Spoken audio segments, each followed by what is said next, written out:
I landed a $70 million contract for my uncle and begged him for $10,000 for my wife's surgery. He gave me $10 and fired me. He would end up begging me to save him. I just said, I'll save you for $10 million, or your $70 million turns to ash. For 7 months, I worked without a salary, living off my savings while I finished the AI-powered security system that would save my uncle's company. I turned down 3 well-paying jobs because he swore to me, when you close this deal, you're a partner. Family is first. I delivered the system.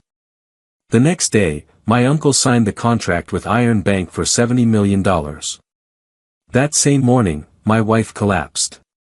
The cardiologist gave me 6 words, urgent surgery or you lose her. He needed a $10,000 down payment. I messaged my uncle, my wife is in critical condition. I need $10,000 to save her. His reply, come to the office tomorrow.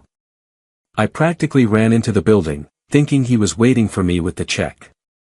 The boardroom was full. My uncles, my cousins, my co-workers. My uncle stood up. This scoundrel tried to extort me, he announced, pointing at me like a criminal. He threatened to sabotage the project if I didn't pay him. He wanted $10,000 with some excuse about his wife. That son of a __ didn't even know how to code, while I was bleeding over the keyboard every dawn, he was out drinking, celebrating my work. That's a lie, I managed, my voice breaking. I created that system. You're fired. He pulled out his wallet and threw a $10 bill on the table. So you learn that in business, there is no family. He looked at security. Get him out of here before I call the police. They dragged me outside. An hour later, my mother called. Your uncle told us everything. How could you threaten him? Your father would be so ashamed. She hung up before I could say a word. I was left standing on the street, holding that crumpled bill, while the clock on my wife's life kept ticking at the hospital. My wife grabbed my hand. Honey, the odds are low, her voice trembled. Don't sell the house. We have nothing left. If something happens to me, at least you'll have the memory of your father. You are my world, I said, holding her gaze. Without you, none of that matters. Nothing. When she closed her eyes, I broke down. I held her hand and cried like I hadn't since my father died. That night, while she slept under sedation, I made my decision. Even if the probability was minimal, I would risk everything. If I didn't, I would never forgive myself. I put the house up for an urgent sale. 3 days later, the only offer came in from an LLC, paying in cash, far below the actual value. They magically knew about the one structural flaw the house had. I had no choice, I accepted. I arrived at the notary's office with the papers trembling in my hands. The LLC's representative walked in. It was my uncle. My blood ran cold. He sat across from me with a smirk.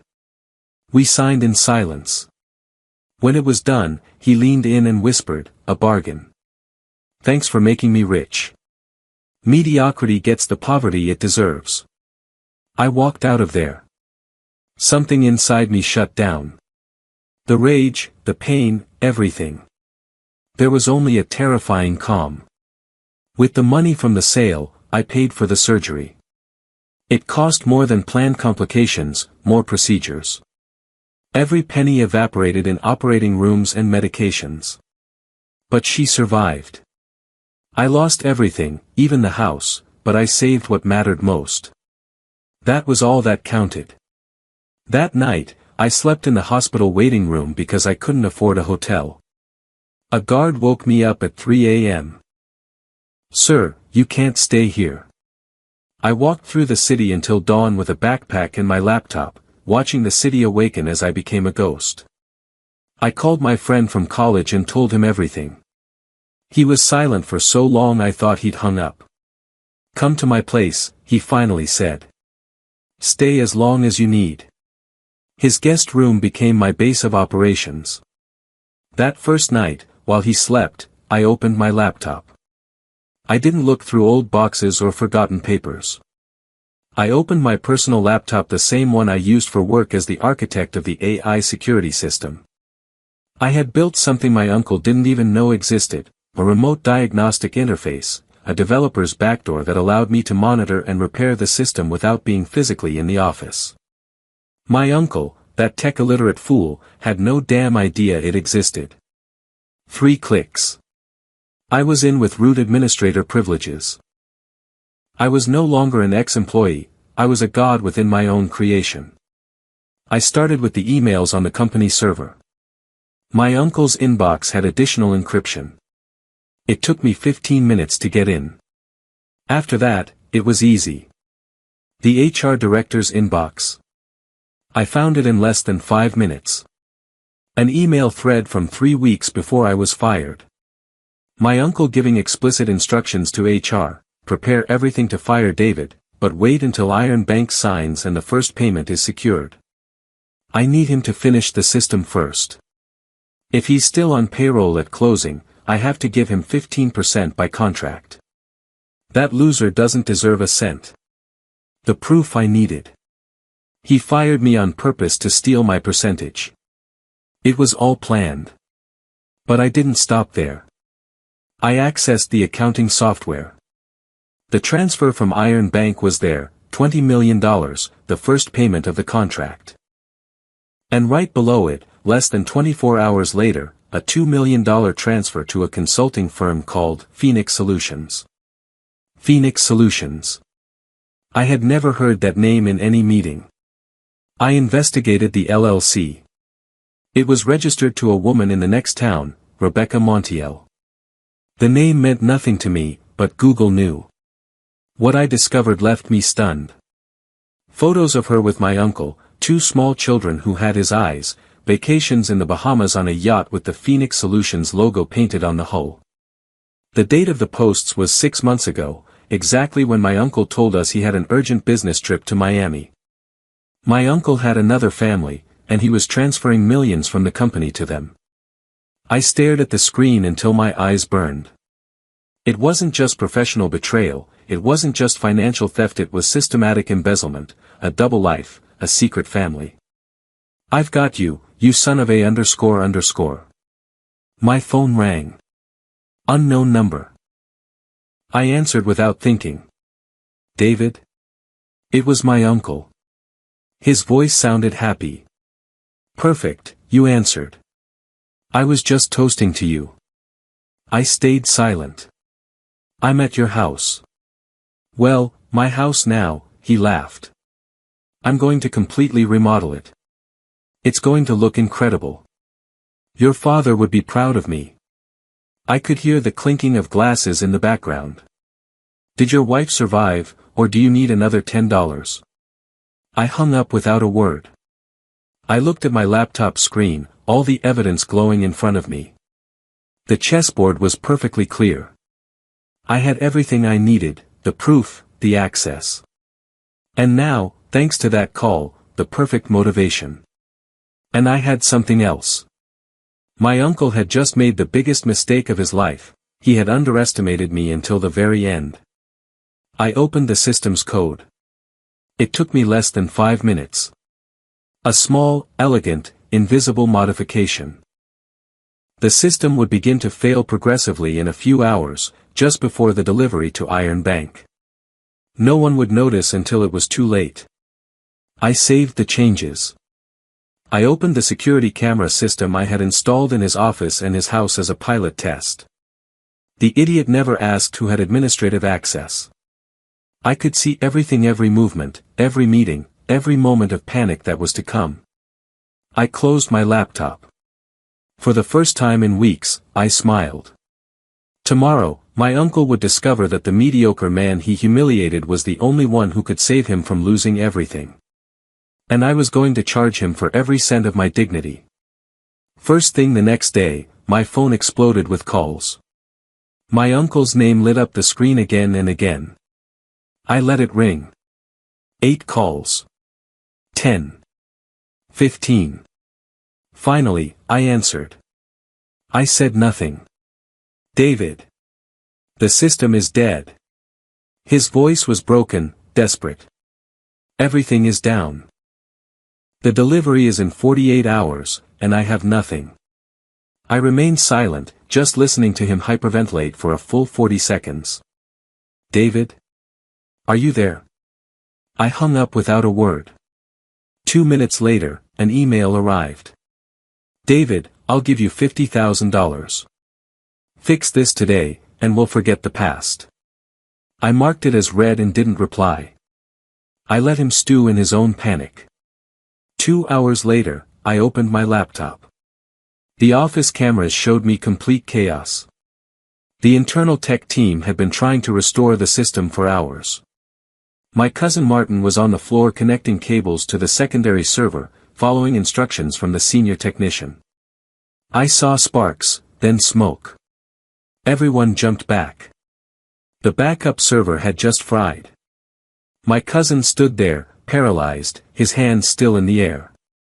The technician was yelling at him. My uncle ran into the room, his hands on his head. That afternoon, 3 elite cybersecurity consultants arrived with suitcases full of specialized equipment. $100,000 worth of technology covering the boardroom table. I watched them work for 4 hours. They tried every known technique to break the encryption. They all failed.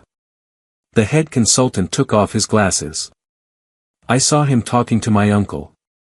Although I couldn't hear the audio, I didn't need to. The expression on my uncle's face said it all. He turned pale. The consultants packed up and left. That same afternoon, the email from Iron Bank arrived in my uncle's inbox. I accessed the company server and read it before he did. Ultimatum, 24 hours to deliver a functional system. Otherwise, the contract is cancelled, and a lawsuit for breach of contract will be initiated. We estimate damages at $25 million. I switched to his office camera. I watched him open the email, read it once, twice, 3 times. His hands were shaking so much he could barely hold the mouse. That night, he showed up at the hospital. He walked straight into the room where my wife was sleeping. I was sitting beside her. Name your price, his voice trembled. Anything. I jumped up, grabbed him by the shirt, and dragged him into the hallway. I slammed him against the wall. The dull thud echoed on the empty floor. 10 million, I said, getting right in his face, invading his space. In cash. Are you crazy? I don't have half of that. Everything is tied up in the business. No bank will release that kind of money in a day, his face contorted. He stayed glued to the wall, breathing heavily, as if he'd been punched in the gut. Then say goodbye to your 70 million. I went back into the room and shut the door in his face. I heard him banging on it. David, please, think about the family. I didn't open it. He left, cursing. The next morning, a call from the hospital phone woke me. Mr. David, your wife was discharged an hour ago. I sat up abruptly. What? She still needs observation. Her uncle signed as a direct relative and authorized the discharge. He said you would be taking care of her at home. My blood ran cold. I called my wife. Voicemail. 5 more times. Nothing. My phone buzzed. A text from my aunt. Your uncle picked up your wife from the hospital. We'll take care of her while you look for a job. Don't worry, that's what family is for. I read my aunt's message 3 times. That son of a _ was using her as collateral. My phone buzzed again. A message from my uncle. Your wife is with me.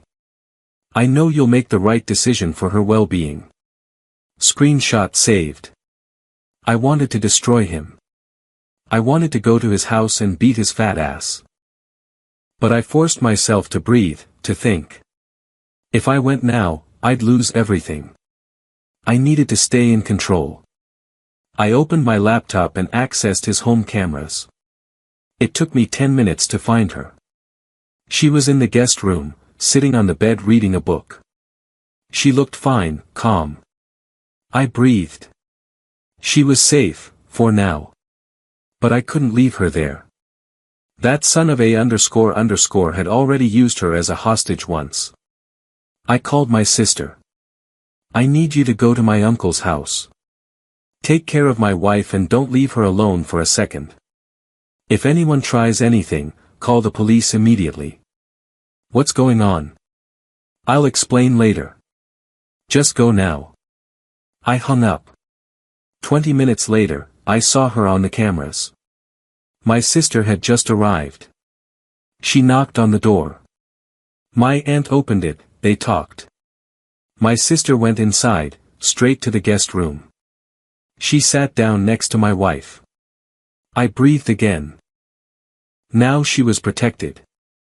I sent a WhatsApp message to my aunt from an anonymous number. Just a link.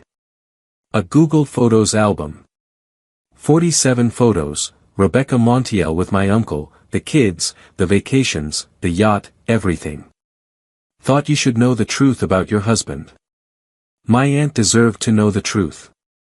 Half an hour later, my ex-coworker called me. Bro, you won't believe what happened. Your aunt came into the office an hour ago screaming like a maniac. She's destroying everything. I could hear the yelling in the background through the phone. Who are these children? How old are they? How long have you been lying? My uncle tried to speak, but she wouldn't let him. 25 years of marriage. 25 years. She just left, my coworker continued. Your uncle's face is a wreck. Iron Bank has called 3 times in the last hour. I think at this rate I should start looking for a job because this isn't looking good at all since you were fired. Thanks, I said and hung up. I opened a hidden folder on my laptop titled Citadel. For the last 6 months, while building the system for my uncle, I had been working on this in secret. My own project. Completely new technology. I had mentioned it to my uncle at one point, but the old man rejected it completely, afraid of change. But I already had it ready. It met all of Iron Bank's requirements. Not only that, it included advanced security enhancements and used a next-generation technology that would save them hundreds of millions in future upgrades. No modifications, completely legal, completely mine. I practiced in front of the mirror for 2 hours every word, every gesture, every possible response. I put on the only decent shirt I had. I took my laptop and went to a cafe across from Iron Bank. It took me 7 minutes to hack their booking portal and inject an appointment into the CTO's calendar. Room 3, Floor 12, attendee, David Serrano. Security checked their tablet. My name was there. They let me pass. I went up. The room was empty. I sat at the head of the table, connected my laptop to the projector, and displayed a live feed of their data center internal cameras with real-time facial recognition, artificial intelligence at its finest. The door opened. The CTO stopped dead when he saw me. Who are you? I pointed to the screen without getting up. David Serrano. I have full control of your security system. The question isn't how I got in here, it's how I got in there. The CEO walked in, saw the screen, and froze. I'm the architect of the system you're waiting for. I came to show you why you need it. I closed the feed and opened Citadel. This is the real solution. For 2 hours, they tried to break it with every test they knew. They called their best experts. They couldn't. The CEO leaned back in his chair. Extraordinary. Better than anything we've seen. We want this. 70 million. I closed my laptop and stood up. Thank you for your time. Total confusion in the room. You don't accept. Citadel is worth more than that. I walked towards the door. When you reconsider the price, I'm available. In the meantime, I'm going to give a demo to your competition. I left before they could respond. My phone started ringing in the elevator. It was my uncle. David, Iron Bank called me. They said they found a superior alternative provider. What a stroke of bad luck. They're going to sue me for $25 million. I don't have that money. You should have thought of that before you kidnapped my wife. Silence. Ragged breathing on the other end. David. You took her from the hospital. You used her as a hostage. My voice was ice cold. I was desperate. I'll give you whatever you want, please. 10 million, plus an extra 3 million for holding her. I don't have it. I have 500,000 I can liquidate. That's all. He sounded desperate. It's all I have. I'm begging you. It's not enough. At that moment, my phone buzzed with a new email. Iron Bank. I opened it while my uncle was still sobbing. Mr. Serrano, we offer $80 million for Citadel, plus a position as Director of R&D with 3% equity. Meeting tomorrow at 11:30 a.m. for signing. I smiled. All right. $600,000 plus the house back in my name. Transfers confirmed before 6 p.m. You have 4 hours. Yes, whatever. 6 p.m., not a minute later. I hung up. 2 hours later, I was at the notary's office. My uncle arrived, looking haggard. We signed the deeds in silence. House transferred to my name. Bank confirmation, $600,000 deposited.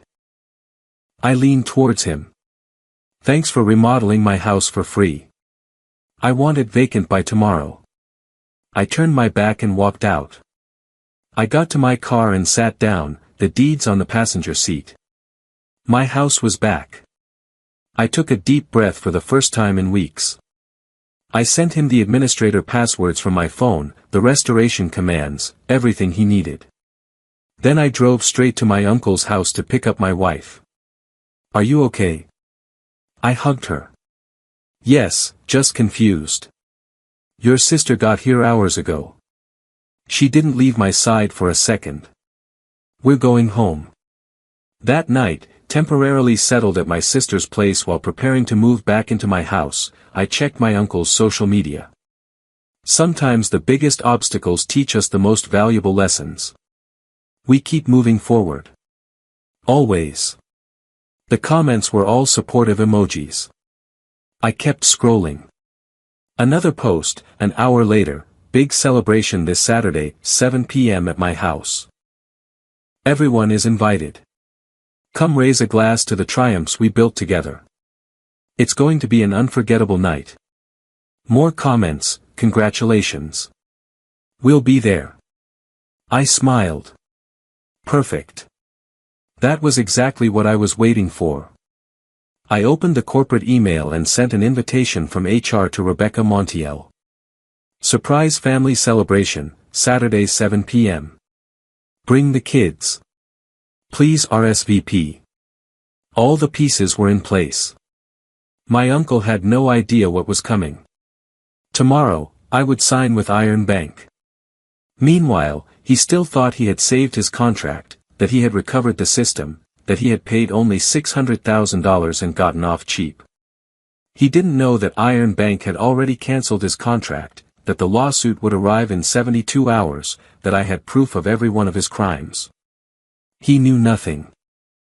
And soon, he would discover that the man he gave $10 to had taken absolutely everything from him. On Saturday at 7 p.m., I arrived at the party, laptop in my backpack, all the pieces ready. More than 150 people filled the room: family, employees, investors, clients. Music, champagne. A banner hung over the stage, celebrating the future. My uncle was in the center, receiving congratulations, radiant, triumphant. He saw me enter. His smile widened. He walked towards me with his arms open as if to give me a brotherly hug. David. You came, he shouted loud enough for everyone to hear. I didn't think you'd have the guts to show up after everything. The music quieted, conversation stopped. Everyone turned. I suppose you came to apologize, he laughed. Some guests laughed with him. Or are you here to beg for your job back? I stayed silent, just walked towards the stage. Look everyone, my uncle said, pointing at me like a circus ringmaster. The failed nephew who tried to blackmail me with his sick wife. I closed a $70 million deal with Iron Bank while he remained a mediocre nobody. There was some uncomfortable laughter, a few murmurs of disapproval. But since family comes first, my uncle continued with false magnanimity, I'll offer you a job back cleaning the bathrooms. That way you'll at least have a steady income to take care of, well, you know. More laughter. My mother looked down, ashamed. I got on stage and took out my laptop. My uncle laughed. What are you going to do, David? Show us why I should hire you back. I connected the laptop to the projector. The giant screen flickered. Hey, is that your projection system? My uncle asked. I cut him off. Yes. The one I installed with remote access that you didn't even know existed. The screen lit up, showing the Sentinel interface. My uncle went pale. I took the microphone. You're right. I came to apologize. I looked at everyone. But not to him. To you. For what you're about to discover. First image, my original contract. I worked 7 months without pay. My boss promised me a partnership when we closed the deal. Family is first, he told me. My uncle tried to get on stage. My cousin stopped him. Dad, let him talk. Next image, my email. My wife collapsed. She needed urgent surgery. I asked for a $10,000 advance. My uncle's reply projected for all to see, employees don't blackmail. You're fired. Gasps from the audience. My uncle shouted, you threatened me. You said you would sabotage everything. Really? Next image, internal HR emails. My uncle's instructions to HR, 3 weeks before my supposed threat. Prepare documentation to fire David. Wait for Iron Bank to sign. If he's still on payroll, I have to give him 15% by contract. He doesn't deserve a cent. A deadly silence. The investors looked at each other. He fired me on purpose to steal my share. The threat was invented. My uncle, sweating, stammered, That's taken out of context. Context? Next image, the sales deed for my house. I had to sell the house my father left me for $150,000 under value. It was the only offer I received. Click. Buyer, a holding LLC. Owner. I pointed at my uncle. He bought my own house from me at half price, knowing I was desperate. Murmurs of outrage grew. My uncle, nervous, it was a legal transaction. Business is business, right? Next image, the report on the house's structural flaw. But you used privileged information that only you had to drive down the price. That's not legal. That's fraud. An investor stood up. What else have you been hiding? My uncle ignored him. None of that matters. It was all legal. And this too. A photo of my wife in his guest room, date and time visible. 4 days ago, you took her out of the hospital. You signed as a relative without my authorization. You took my wife as a hostage. My aunt shot up like a spring. What? The uncle's text message on the screen, your wife is with me. I know you'll make the right decision for her well-being. My aunt walked up to the stage. She said nothing. She just walked straight to him. The slap echoed through the hall like a gunshot. Absolute silence. 150 people holding their breath. You said it was to help her. You said David couldn't take care of her. My uncle, touching his cheek, it was. I was helping. Helping? I showed the threatening message. My uncle, desperate, turned to the audience. This is all a lie. This scoundrel just wants a piece of my 70 million, that's why he's putting on this show. I closed that contract. It's mine. I let him scream, let him cling to his last lie. Silence. About that 70 million, I said. Have you checked your email from Iron Bank lately? My uncle, confused, pulled out his phone. He unlocked it with trembling hands and searched his inbox. I watched him read. I watched the color drain from his face. On the giant screen, I projected the same email. Iron Bank. Date, Friday, 11 a.m. Contract cancellation due to technical breach. Effective immediately. My uncle stuttered, no that's not. Keep reading. His eyes moved to the next line of the email. He froze. Then he exploded. You signed with them. You stole my contract. I let him scream, let the whole room hear him accuse me. Then I smiled. Steal it? No. They chose the better product. I just did my job. I walked closer to him. Didn't you tell me that business is business? He was speechless. An explosion of voices. Investors standing up. They canceled the contract. You made us come here to celebrate nothing. My uncle collapsed into a chair, trembling. My name, he whispered, his voice broken. My reputation. It's over. So this party you paid for, I looked him straight in the eye, is technically celebrating my contract. Thanks for the hospitality. No, his voice cracked. I've lost everything. I've lost everything. Not everything. You still have family. He looked at his wife with a sliver of hope. I smiled. Well, families. The screen filled with photos. The Bahamas yacht, the blonde woman, the two small children. My aunt stood up. There's the proof of his other family, her voice cut like a knife. 2 million transferred in 3 years. While I thought we were building our future. She turned to the investors.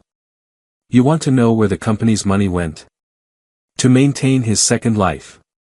Bank records appeared on the screen. $2 million transferred to Phoenix Solutions in 3 years. At that exact moment, the doors to the hall swung open. Everyone turned. A blonde woman entered with 2 children by the hand. She searched the confused crowd until her eyes found my uncle. Sorry we're late. I was told it was a company celebration. My aunt got off the stage and walked towards her. Rebecca, right? Her voice was cold. I'm his wife of 25 years. Rebecca turned white.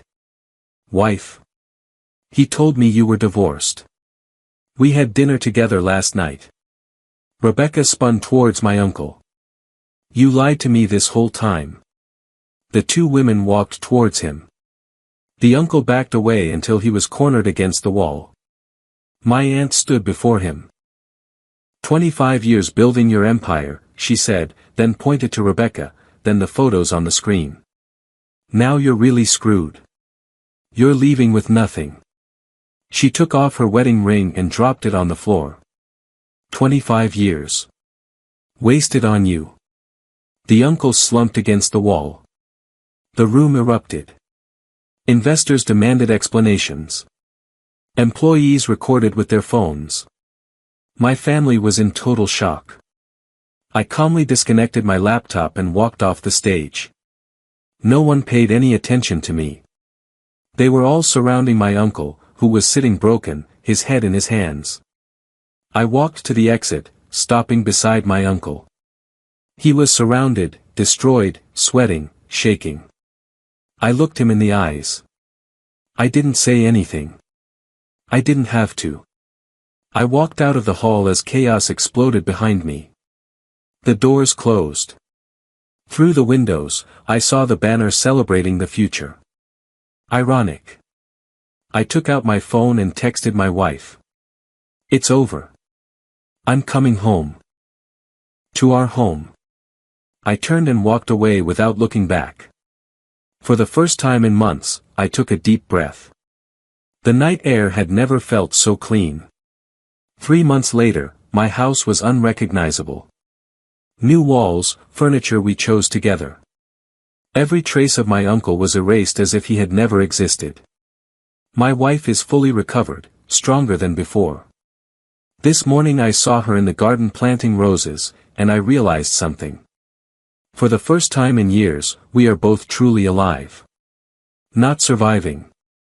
Living. The contract with Iron Bank is running smoothly. $80 million. Citadel works perfectly.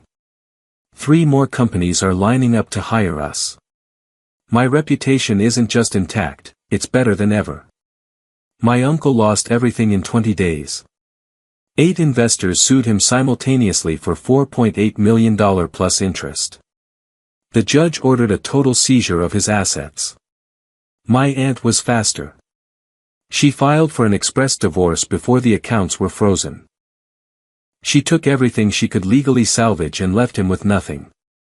No house, no accounts, no car.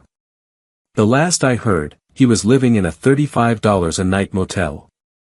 Rebecca sued him for child support, 2 court orders he can't fulfill. But the best part came later. The district attorney's office filed criminal charges, fraud, embezzlement, money laundering. They used every piece of evidence I exposed at the party, the videos people uploaded to social media, everything. 5 to 10 years in prison, no bail. 2 weeks ago, at 2 a.m., there was a knock at my door. It was him. Gaunt, sweating, looking over his shoulder like a cornered animal. "David, please," his voice broke. "They're going to arrest me tomorrow. I need $15,000 cash to cross into Mexico tonight. Please, for your father's memory." I looked at him in silence. "Anything. $10,000, $5,000, anything." I closed the door and came back with something in my hand. The $10 bill. He looked at it, then at my eyes. "No, please, they're going to lock me up. Mediocrity always finds its place. Good night." I closed the door, locked it, and went upstairs, ignoring his desperate pounding. Upstairs, my wife was awake. Who was that? No one important. Just someone collecting an old debt. The pounding stopped. We slept in peace. 3 days later, on the local news, man arrested trying to cross border into Mexico, captured with $47 in cash. The video showed him in handcuffs, being put into a patrol car. The reporter said he tried to cross on foot. He had no money.